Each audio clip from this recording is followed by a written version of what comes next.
I see the Peter. You know I got the Jones for my own Rashida.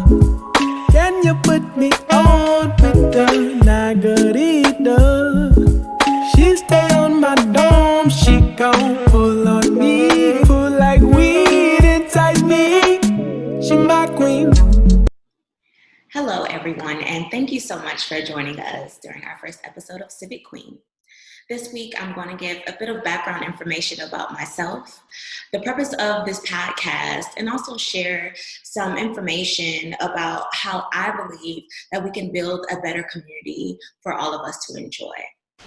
I first want to start by giving some foundational beliefs that have kind of pulled me in this direction and created space for me to be open about what I believe my purpose is and my mission in life. So I strongly believe that each one of us has been given a measure of God's spirit, right? We all have a spirit, and I believe that spirit has a specific identity that is unique to us.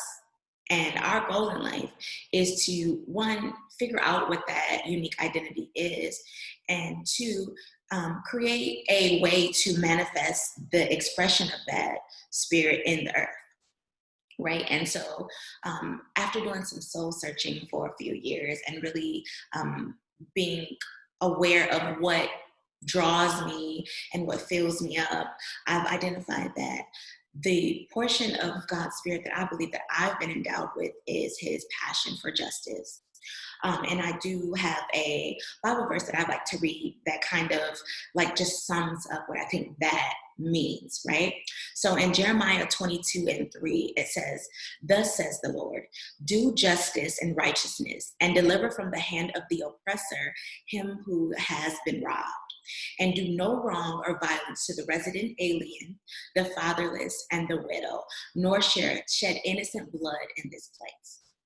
And so that speaks so much to me, right? That speaks volumes. And it helps me to center myself in what I believe my mission is, right? And so we heard a couple of specific groups of people that God thinks should have and deserves justice, right? So the first group is to deliver the oppressed. We also spoke about the resident alien, which are immigrants, the fatherless, the widow, and folks that are innocently persecuted, right? And so over the years, I found myself in spaces that allow me to kind of cultivate those skills so that I can be of service to people in those groups. Right. And so just to give a bit of background about kind of how I've grown up into what I believe is my individual expression of God's spirit is it first started with my selection to participate in a study abroad trip to Jamaica in 2014. Or I'm sorry, 2004. This was a program that was put together by Upward Bound, which is a college preparatory program that helps high school students prepare for college and also prepare for standardized tests, right? And so while matriculating through that program, I was selected to go on a service learning trip. And during that trip, I kind of was awakened to my greater self, right? During this trip, I was tasked with helping to rebuild an elementary school that was destroyed by a hurricane. And in that, I found great joy and peace that I had never experienced before. And when I came back, I found myself being so grateful for the things that I had. Growing up, I felt like there were times where it seemed like I didn't have all of the things that other folks had, or maybe it was also because my parents didn't necessarily prioritize the wants as much as the needs. But however it panned out, there were periods where I thought that I didn't have enough. And coming back from that trip made me so grateful for everything that I had access to and all of the people in my life that saw the value in what I had to offer to the world. Right. And so moving forward from that, I continued through high school and graduated, and decided to go to a historically Black college. I chose Norfolk State University, which is in Norfolk, Virginia.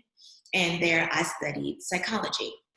But during my sophomore year, I was able to vote for the first time, right? Although I turned 18, before I went to college, during 2008, I was able to vote for Barack Obama, right? And so that became my first experience wielding the power that was given to me as a US citizen, right? And I remember the day of election, I remember the students at school having a parade and being able to skip class the next day because, again, attending a historically Black college, this was monumental, right? This was something that our grandparents and our great-grandparents had only dreamed of. And here I was experiencing it, my first time casting a ballot. And so my civic experience was born of hope, right? And looking back, I realized how important that was to pivoting me towards what I believe is my life's purpose. And so after that, I kind of found different ways to stay involved in my community. I started to, give clothing to the homeless and, serve in soup kitchens and feed folks and mentor when I could and just kind of share my experience and my passion for service. And so in 2012, I was kind of faced with rage that stemmed from the killing of Trayvon Martin, right? And so before this, I had been civically engaged, but I wasn't really involved in social issues and social justice. And this was the first time that I remembered hearing news that kind of shook me to my core and left me with so many questions that I knew could not be answered. And so from there, I did what most folks my age do, right? We experience something that is kind of traumatic for us, and it creates confusion, and we find an outlet. And so I remember this so vividly. I remember after the trial, and George Zimmerman was found not guilty. I remember driving with my fiance to Detroit for a protest, right? And looking back, I appreciate that he didn't second guess or he didn't question my motive.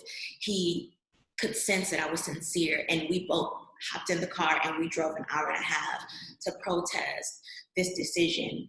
And being there with thousands of folks that looked like me, some who didn't, but knowing that we were all there for the same reason, right? We wanted to know why. We wanted to also demand protection for Black and brown folks, right? And we also wanted to know that the system that we pay taxes into what could see us and saw value in preserving our lives. And so after attending that protest and trying to find ways in my own community to kind of speak out and to bring awareness to what was really happening, I found myself kind of connecting with folks who were doing the work, right?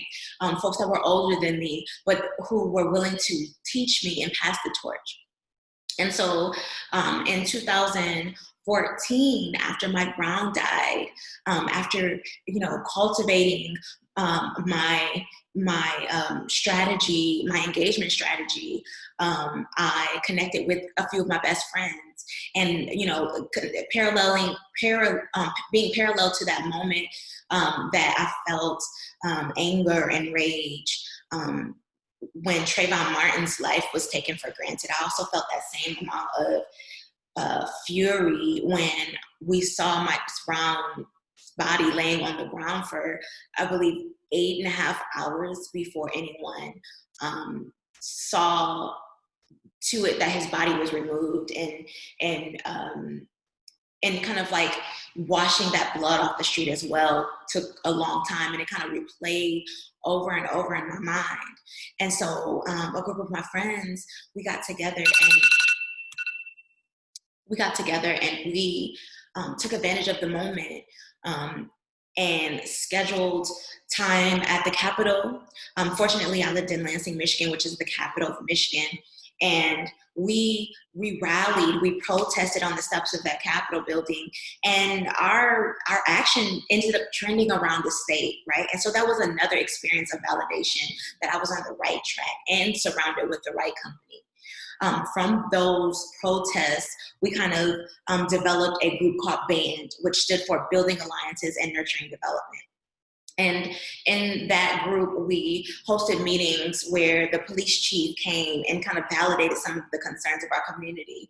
Because although we weren't necessarily experiencing the same level of intense police brutality that folks around the country were experiencing, there was a lot of racism embedded in our day-to-day life in Lansing. And so we wanted to bring awareness to that. We also wanted to create a safe space for community members to share what they had experienced and what they thought needed to change so that we could all have a better quality of life. And so continuing in that path, 2015, 16, 17, I found moments to educate myself. I attended trainings.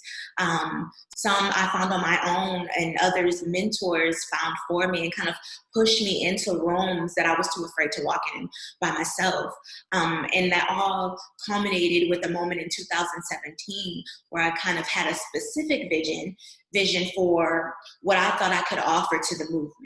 Right before this, I was kind of filling in gaps and showing up in ways that other folks deemed necessary. But this was the first time in my life where I saw what I could offer to my people and kind of some insight that could make us all better on the other side.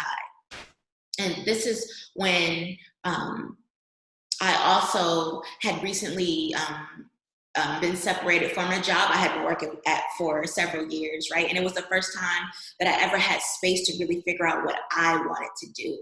And I think that's so important, that we really set aside time to identify what our purpose is, right? It is very necessary to spend time developing the purpose of others, but after you've cultivated those skills and you've learned how to serve someone else's vision, it then becomes important for you to identify the uniqueness within your own spirit and delve into that, right? And so in 2017, I had this immense vision that kind of became overwhelming for folks when I started to talk about it.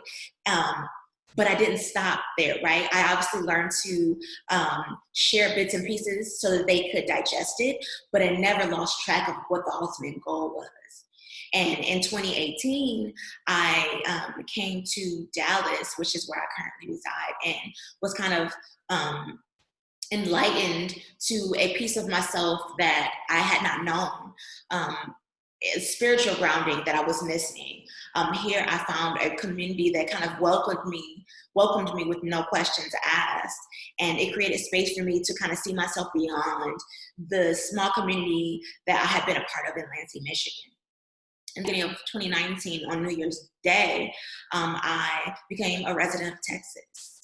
And I kind of tasked myself with testing out the effectiveness of my outreach strategy, the strategy I had developed in 2017 and tried to get off the ground in Michigan, but seeing that there wasn't a real disconnect between the civic engagement of the community and kind of the adherence to the concerns of the elected officials. Lansing is a very active place, and it's the capital of Michigan, but it is kind of a small city. And so there weren't many situations where you had elected officials blatantly disregarding the concerns of the citizens. Not as much as you see in Texas, right? We all know that Texas is deeply conservative and has not always considered the the issues that were most important to the residents. And again, being a new citizen of the state, I'm just speaking from what I had heard before moving here, right? And so I came here with the goal of kind of testing out the strategy, also knowing that Texas has some of the lowest voter registration and lower voter turnout for Election Day. I thought that this was the perfect place to test the effectiveness of what I could do. You know, being in Michigan, I spent a lot of time with Black organizers and in Black communities, but I also wanted to see how effective I could be in different communities, right? Folks that didn't look or speak like me, and also see how I could affect change in the culture, a broader culture that could ultimately create a community with enough momentum to create lasting change that existed beyond just casting a ballot, right? I'm talking about change that created leaders, not just created space for us to address concerns with folks that we have given our power to. And so I came to Dallas with the goal of doing just that. And so the first 2 years I was here, I spent working for different organizations that focused on voter registration and civic engagement.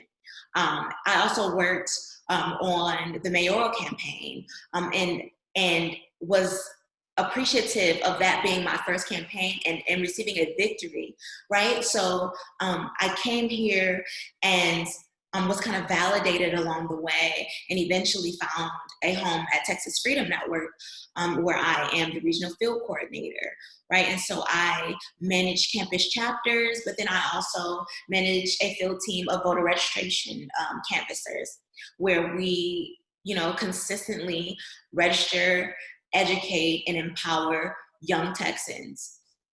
And so this year, I kind of wanted to expand what I've been doing and create space for news to be shared, for elected officials and activists to share what their goals are for the community, but then to also create space for the residents to share their experiences and what it is they expect of their elected officials. I also think it's important to share, like I said, news, specific dates, deadlines, deadlines for voting, deadlines for bills being passed, create trainings that were meaningful for community members so they can be confident when they're giving public testimony, so they know the power that they hold and are not afraid to wield it when it's necessary. And so with that, I kind of want to move into what it is that I want to celebrate this Martin Luther King Jr. Day. In 2017, when I was given that vision, I stumbled upon the voter registration prospectus of 1962, which was implemented by Dr. King and also the SCLC, which is the Southern Christian Leadership Conference. And in this prospectus, which I will tag at the bottom so that you can review it if you'd like to. It kind of gave a very specific outreach strategy for registering and educating voters in target areas. And that's kind of something that I am dedicating my year to, so that we can be prepared for the races in 2022.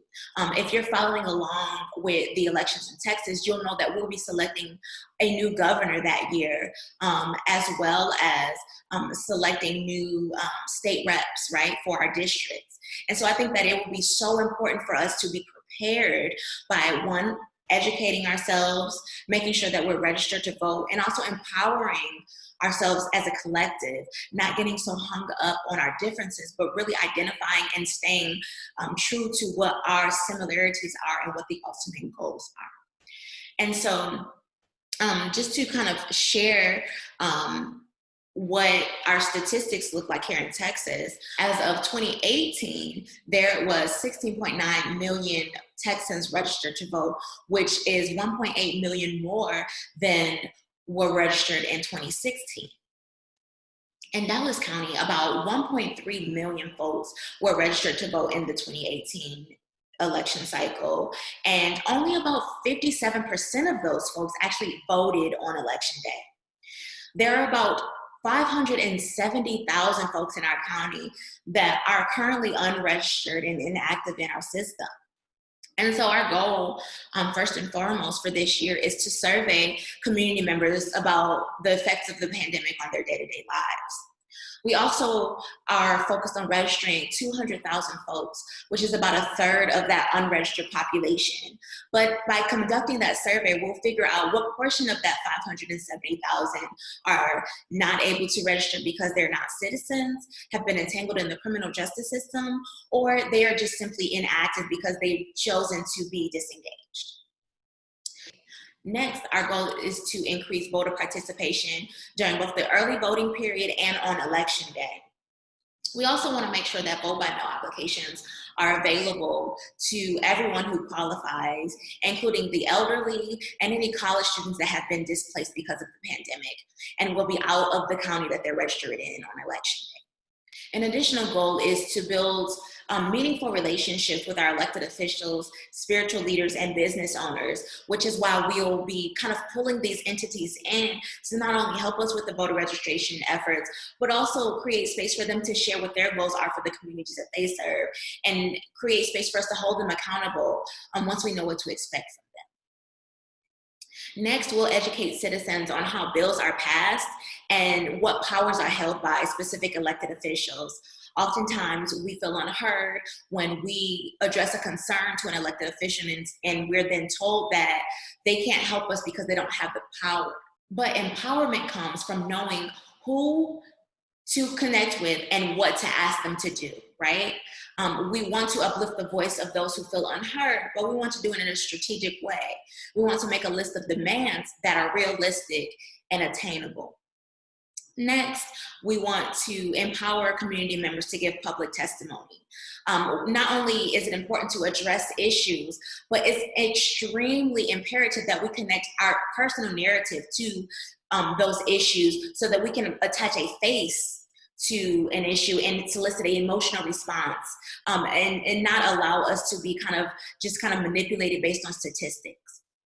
Next, our goal is to recruit and train poll workers in all of the districts in Dallas County, paying special attention to language justice, making sure that we're accounting for all of the cultures that are represented in our population.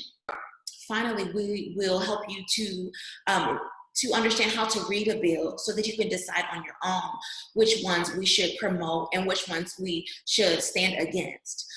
Bills such as HR 1 and HR 1026 will impact us greatly as we continue to combat voter suppression in the different ways that it manifests. So this week, I'm asking you to join us and become a part of the movement.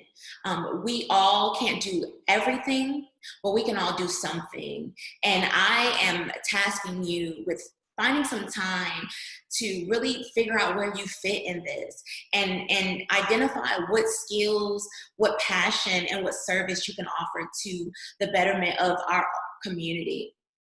We need you, and you deserve to be heard in whatever capacity feels genuine to you. Thank you so much for tuning in, and I hope that you will join us as we journey through the next 365 days, building a better Texas and a better United States of America for all of us. Our goal is to really implement this change in our local community, but know that at any moment our efforts can be duplicated in another city and create that same lasting change, because we are all experiencing some effects of the pandemic and the economic insecurity and the civil unrest that has developed as a result of it. As we commemorate what would have been Martin Luther King Jr.'s 92nd birthday, join me in watching this short clip. I hope you enjoy.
I look forward to seeing you next Monday and hope that you've enjoyed the discussion that we've had today. Thank you so much and have a great week.